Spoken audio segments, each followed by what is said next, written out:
લગભગ 40 વર્ષ પહેલાની ઘટના.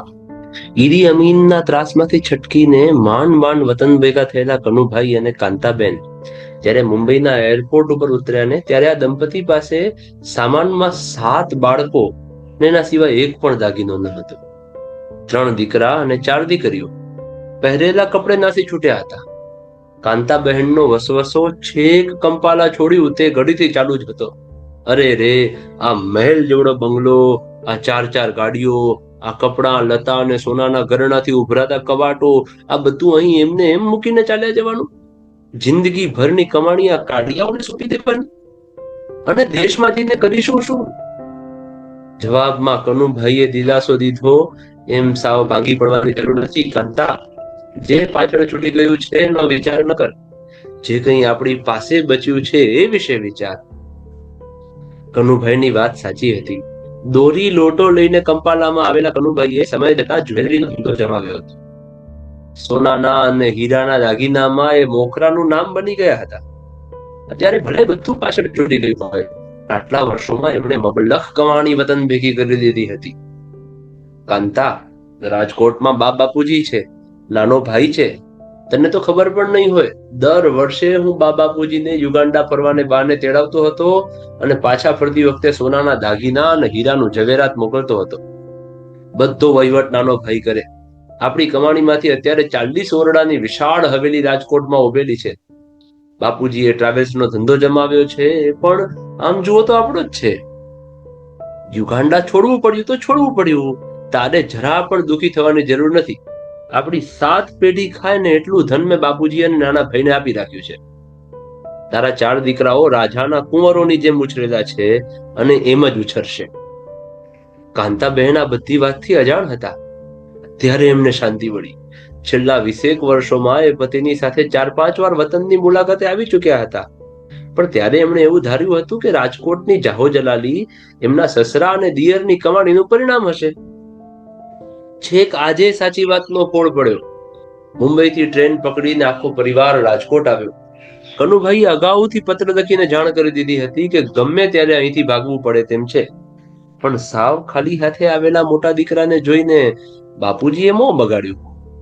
નાનો ભાઈ પણ નારાજ હતો. ચોરસ બાંધકામમાં ઉભેલા 40 ઓરડાઓની વચ્ચે વિશાળ ખુલ્લો ચોક હતો.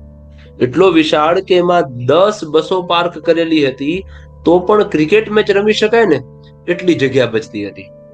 કનુભાઈએ ધીમેકથી પત્નીના કાનમાં કહ્યું, આ બધું આપણું છે કાંતા, અને બેંકના ખાતાઓમાં બીજા 60 લાખ રૂપિયા જમા છે તો વળી જુદા જ. અવાજ ધીમો હતો પણ નાનો ભાઈ સાંભળી ગયો. એણે ઈશારો કર્યો એટલે એની પત્નીએ પહેલેથી વિચારી રાખેલી ફટકાબાજી શરૂ કરી દીધી. આમાં તમારું કાંઈ નથી, સમજ્યા? આ બધી અમારા પરસેવાની કમાણી છે.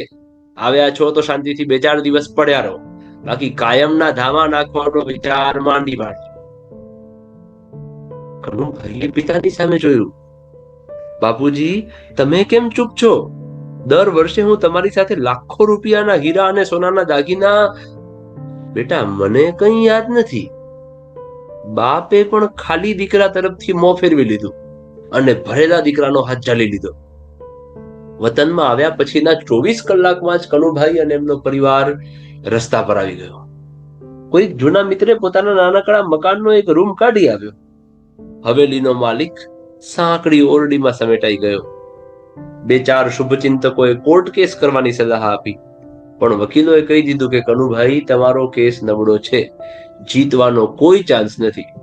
સામેવાળા પાસે જે કંઈ ધન છે એ તમે આપેલું છે, એનો કોઈ સાક્ષી નથી, પુરાવો નથી, લેખિત કે મૌખિક સાબિતી નથી.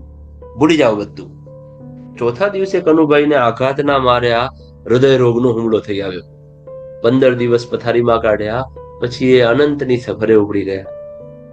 એમના અંતિમ શબ્દો હતા, કાંતા, હું ભગવાન પાસે જઈને એટલું જરૂર પૂછવાનો છું કે મને થયેલા અન્યાય માટે ઘા નાખવા જેવી આ જગતમાં શું એક પણ અદાલત નથી? આવજે કાંતા, મને ચિંતા એટલી જ છે કે તું આ 7 બાળકોને કેવી રીતે મોટા કરીશ, ભણાવીશ અને એમને સી રીતે વડાવીશ. બસ એક ડચકું અને પરપોટો જળમાં સમાઈ ગયો. સમૃદ્ધિનો દિવસ ટૂંકો હોય છે, ગરીબીની રાત લાંબી હોય છે. કનુભાઈએ દુનિયા છોડી ત્યારે એમનો સૌથી નાનો દીકરો 10 વર્ષનો હતો અને સૌથી મોટો 20 વર્ષનો. બાપની કારજક્રિયા પતાવીને મોટો દીકરો હાર્ડવેરના એક વેપારીની દુકાનમાં નોકરીએ લાગી ગયો, 50 રૂપિયાના પગારે.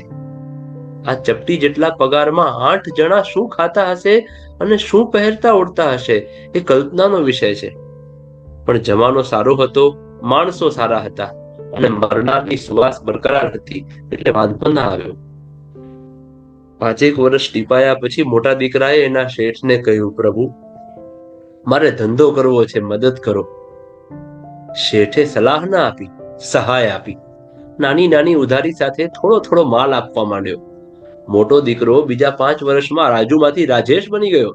પછી રાજેશ ભાઈ અને આજે રાજેશ શેઠ તરીકે હાર્ડવેરના માર્કેટમાં એના નામના સિક્કા પડે છે.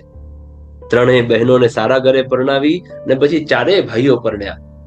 એમના પ્રાતસ્મરણીય કાંતાબા આજે 92 વર્ષના છે અને વિશાળ કુટુંબની માથે વડલો બનીને પથરાયેલા છે. આ બધું રાતોરાત સિદ્ધ નથી થયું, પણ આ ચમત્કારને સાકાર થવામાં 40 વર્ષ લાગી ગયા છે. મારે જે વાત કરવી છે તે આ શૂન્યમાંથી સર્જન થવા વિશેની નથી. મારે તો પેલા નિસાસા વિશે વાત કરવી છે, જે કનુભાઈ મરતી વખતે આ પૃથ્વીની હવામાં મૂકતા ગયા હતા. મને ન્યાય અપાવી શકે તેવી એક પણ અદાલત શું આ જગતમાં નહીં હોય?